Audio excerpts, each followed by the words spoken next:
Predstavte si, že ste zdedili byt so súrodencom. Myslíte si, že sa nejako dohodnete?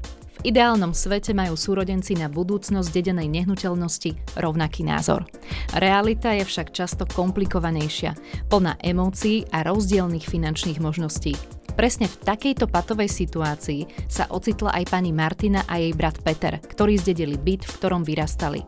Ich rodičia chceli len spravodlivosť, no nechtiac odpálili dlhý rodinný konflikt. Ja som Zuzana Majerčíková a počúvate videopodcast magazín Nehnuteľnosti.sk.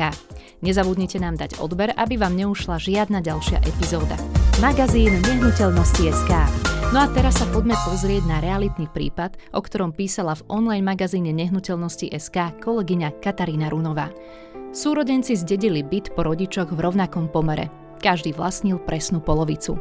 Martina mala jasný plán. Byt predať, peniaze si rozdeliť a investovať ich podľa vlastných potrieb. Peter sa však v byte usadil, chcel v ňom ostať bývať a predaj kategoricky odmietal. Martina tak zostala majiteľkou nehnuteľnosti iba na papieri. Nemohla ju využívať, predať a ani z nej získať svoj podiel.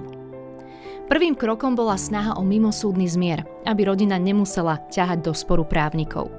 Advokát Mojmír Plavec, ktorý Martinu zastupoval, na prípad spomína takto. Petrovi sme navrhli logické riešenia. Buď odkúpi Martinin podiel a stane sa výlučným vlastníkom, alebo sa dohodnú na spoločnom predaji tretej osobe za trhovú cenu. Hoci Peter prejavil záujem byť si nechať, narazil na tvrdú realitu. Nedisponoval dostatočnou hotovosťou na vyplatenie svojej sestry.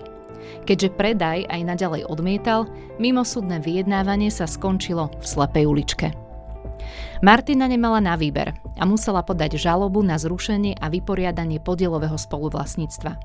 Občiansky zákonník totiž vychádza z princípu, že nikto nemôže byť nútený zotrvať v spoluvlastníctve proti svojej vôli. Súd v takýchto prípadoch posudzuje 3 zákonné možnosti. Poprvé, reálne rozdelenie veci. Pri bytoch je to technicky takmer vždy nemožné. Po druhé, prikázanie nehnuteľnosti jednému zo spoluvlastníkov za náhradu. Súd by byt pririekol Petrovi, ak by mal peniaze na vyplatenie Martiny. No a po tretie, nariadenie predaja a rozdelenie výťažku. Ak niekto nemá peniaze na výplatu podielu, je to jediná cesta. Keďže Peter nevedel preukázať schopnosť sestru vyplatiť, súd rozhodol o predaji bytu a rozdelení peňazí podľa veľkosti podielov. Ak si myslíte, že rozhodnutím súdu sa tento realitný prípad skončil, tak nie. Ani právoplatný rozsudok totiž Petra neobmäkčil. Odmietal komunikovať, ignoroval výzvy a byt odmietal sprístupniť potenciálnym záujemcom o kúpu. Martine nezostávalo nič iné, len urobiť posledný a finančne najbolestivejší krok – podať návrh na vykonanie exekúcie. Exekútor následne zabezpečil predaj bytu formou dražby, no pre oboch súrodencov to bola najmenej výhodná možnosť. Výťažok z dražby bol po odčítaní trov exekúcie a odmien pre exekútora pre oboch súrodencov podstatne nižší, než keby byt predali spoločne cez realitnú kanceláriu. Vysvetlil v článku advokát Mojmír Plavec. Hoci obaja súrodenci nakoniec svoje peniaze dostali a ich spoluvlastníctvo definitívne zaniklo, cena za túto slobodu bola príliš vysoká. Okrem naštrbených rodinných vzťahov prišli o tisíce eur, ktoré zbytočne pohltili súdne a exekučné poplatky. Tento realitný prípad je jasným mementom pre nás všetkých. Pri dedičských a vlastne pri akýchkoľvek sporoch je dohoda vždy lacnejšia a rýchlejšia než akékoľvek súdne rozhodnutie. Ak sa však jedna strana bezhlavo zasekne, zákon riešenie má, no pripravte sa na možné finančné straty.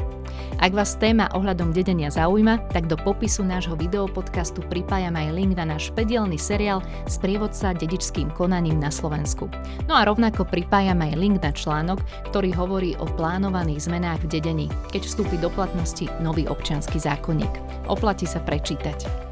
Máte podobnú skúsenosť s dedičským konaním alebo podielovým spoluvlastníctvom? Napíšte nám svoj príbeh do komentárov pod videom. Budem rada, keď dáte videu like alebo ho budete zdieľať a nezabudnite nám dať odber. Vidíme sa alebo počujeme sa pri ďalšom realitnom príbehu.